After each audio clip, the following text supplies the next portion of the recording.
Well, Suzuki has announced their 2025 lineup, and it really is no surprise, featuring Ken Roxon, Colt Nichols, and Kyle Chisholm. Now, obviously, Ken Roxon's been with the team for a few years now. Obviously, one of the best talents ever. You got to give it to him that. Even if he hasn't won a Supercross title, even if, he is definitely one of the best overall talents ever. Especially coming over here, import, whatever you want to call him.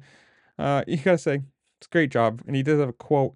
I'm very excited to continue my relationship with Suzuki and the team. We have had a pretty successful last couple of years, and we are eager to continue chasing our dreams of wins and podiums. I mean, it really should be the dream to win a championship, but realistic goals. I'm all perfectly happy with that. Colt Nichols obviously is the kind of new addition to this team.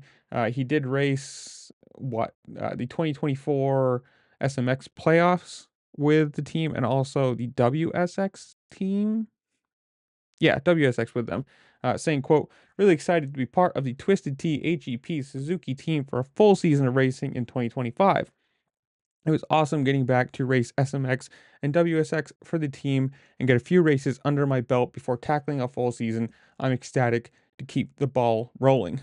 Obviously, that's because he left beta mid-season and whatever. And Kyle Chisholm, in his 20th year, if you didn't see uh, his non-retirement announcement, super cool. I love that kind of thing. It's a funny like play on what everyone does of hey guys, da, da, da.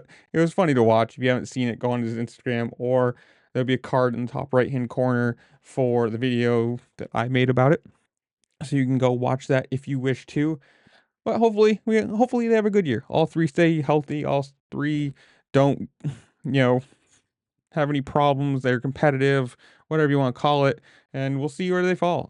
Personally, I don't. Obviously, I'm going to say this with the grain of salt. Kyle Chisholm probably not a championship contender at this point. Let's be honest. Ken Roxon, hmm, could be depending on how this year goes, but probably a little bit past his prime. Still super talented, super fast, but I don't see him winning this year. Be honest. And Colt Nichols, I don't know, mid pack maybe, 10th through 15th probably at this point. But I don't know. That's why you guys tell me. Comment down below. Tell me what you think. Where do you think they fall? Who do you win? Who wins A1? Are you excited for the year? Whatever it is, comment down below. Tell me what you think. While you're down there, make sure to like, share, subscribe, do all the fun things this platform allows you to do, because it really helps me out and I appreciate it. And with that, I'll see you later. Peace.